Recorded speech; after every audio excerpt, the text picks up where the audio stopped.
皆さんこんにちは。パル先生です。皆さんお元気ですか？先生は元気です。2つ前の心霊体験パート2の動画を見てくださった皆さんありがとうございました。そしてコメントもたくさんの方がしてくださって、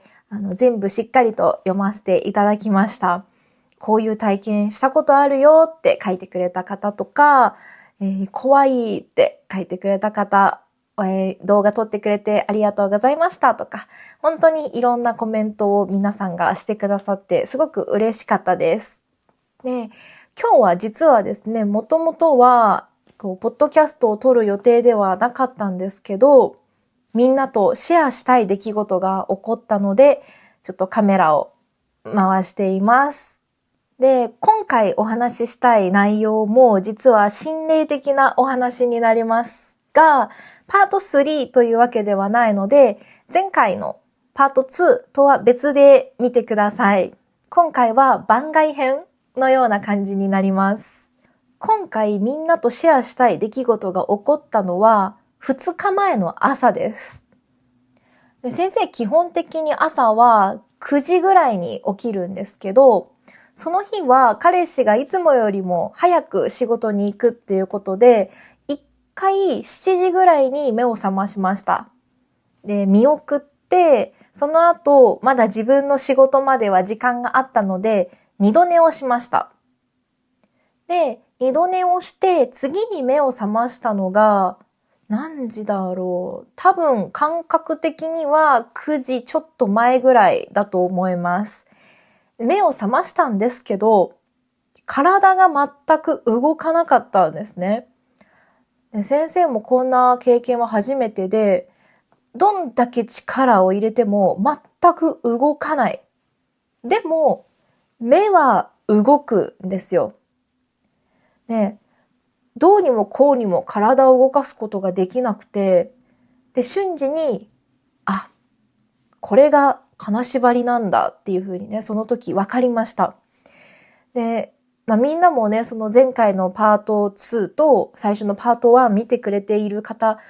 がね、いらっしゃると思うんですけど、見てくれた方は先生が今まで、心霊体験をしてきたっていうことは知ってますよね。ただ、金縛り自体は先生初めてでした。金縛りっていうのが先生がさっき言ったその体が動かないこと。目は動くけど体が動かないことを金縛りに遭うと言います。で、初めて金縛りに遭って、今までは先生のお母さんとか弟とかは金縛りに遭ったことがあったので、話だけは聞いてました。実際自分がなってみて、これかって、本当に全く体が動かないんですよ。ちょっと不思議な感覚だったんですけど、で、先生いつも寝るときちょっと変な癖があって、それがね、どんな癖かっていうと、布団をみんな被って寝るでしょ？暑い時はね、被らない人もいるかもしれないけど、基本的に布団を被ります。ね、先生、夏でも毛布を被るんですよ。今もね、みんな見えてると思う。これね、これ布団なんですけど、結構分厚い冬用の布団ですね。未だに使ってます。ね、先生夏でもね、そういう分厚い毛布とか冬用の布団を使うんですけど、寝るときに頭まで全部被る癖があります。なので、みんな呼吸大丈夫って思うかもしれないけど、全然大丈夫です。頭までしっかり被って寝る癖があって、なので、金縛りにあったとき、目だけが動くと言っても、布団をかぶっているから、目の前は何も見えません。真っ暗な状態ですね。だから、そんなに、その時は怖くなかったといえば怖くなかったんですけど、金縛りにあってから体感10秒後ぐらいかな。ベッドがギシってするような音が聞こえたんですね。で、その音と同時に誰かが自分が今寝ているベッドの上に乗ってきたような感覚がしました。で、ベッドがちょっと動くというか、この上下になんていうかな、マットレスが伸縮するような感覚を、感じました。でも声も出ないから声もかけられない。で、その時は先生は、彼氏が一回だけ家に戻ってきたのかなって思ってたんですよ。だから、彼氏か、でも体動かないしっていう状態。で、それはその時で終わりました。で、また次目が覚めたのが、普通のいつもの時間ですね。で、すぐに本当にしっかりと目が覚めてから、彼氏に、家帰ってきた？一回家帰ってきた？みたいな感じで聞いたんだけど、いや、帰ってないよって言われて、で、その時にすぐに、そういうことなのかなっていうふうに思いました。はい。だから多分、実際はわからないですけど、いや、多分例なのかなと思って、で、その日、授業が結構入っていたので、普通に授業をしていたんですけど、授業していても休憩の間も、キッチンの方とかリビングの方から、ちょっと音が聞こえてきたりして、普段あんまりそういうことないんですけど、なんかギシって音がしたり、なんか物が当たるような音がしたり、すごい怖くなってきちゃって、で、どうして急にそう音とか金縛りとかあったんだろうって考えてたんですよ。で、一つだけ思い当たる節があって、それが原因かはわかんないけど、先週の日曜日に友達と一緒に海に行ったんですよ。で、まず海鮮丼を食べに行って、で、海鮮丼食べてから、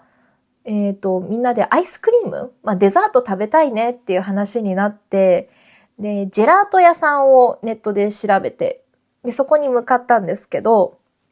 結局ね、そのジェラート屋さんというか、ジェラート売ってるところは、行ってみたら、なんかあんまり売ってなさそうだから食べなかったんだけど、その、ジェラートが売ってる隣が墓地だったんですよ。要はお墓がたくさんあってね、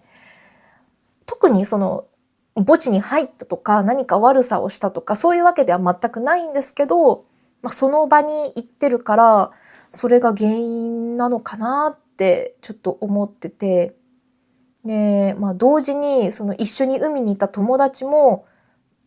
いつもよりも体調が優れないっていう風に言ってたから、そうかなって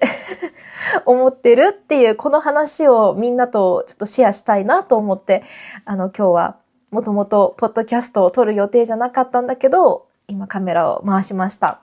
みんなどう思いますか？関係あるか、いや、そもそも違うよ、その、ね、金縛りも霊的なものじゃなくて、っていう意見か、いや、みんなの意見もね、ちょっと聞きたいんですけど、で、最初、家に一人だし、すっごい怖くなって、自分でインターネットで調べました。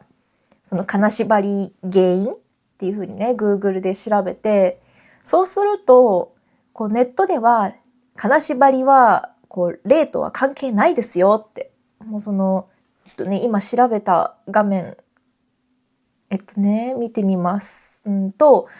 なんかネットでは、金縛りの主な原因は、医学的にはそもそも睡眠麻痺って呼ばれてるらしくて、レム睡眠中の脳の目覚めとか、あと睡眠リズムの乱れ、ストレスとか疲労が主な引き金となりますっていう風にネットに書かれてて、だからその霊は絶対関係ないよみたいな書かれてるんですけど、先生もその友達も、あとは先生他のね学生にも聞いたんですけど、関係あると思うというか、ね、その霊とは全く関係ないとは言えないっていう答えになって、先生的にも霊は関係あるんじゃないって思ってるんですけど、ねえ、なんかみんな詳しい人とかみんなの意見とかちょっと聞きたいなと思います。はい。いやー、さすがに今回はたまたま布団をかぶってたから、なんかこう姿が見えたとかでもないし、それは不幸中の幸いというか、良かったんですけど、それでもやっぱり、ね、さすがに一人の状況でそうなったら怖いなっていう感じでした。はい。ってことでね、結局、はい、心霊話はね、また先にしようと思ってたんですけど、はい、今回も結局心霊体験的なお話になってしまいました。はい、ということで、今回のポッドキャストは、この金縛りにあったよっていうお話についてでした。また、全然心霊関係じゃないお話もいっぱいいっぱいしていきたいと思っているので、いろんなポッドキャストこれから皆さん聞いてくれると嬉しいです。では今回も、ポッドキャスト聞いてくれてありがとうございました。じゃあまた次のポッドキャストでお会いしましょう。またねー。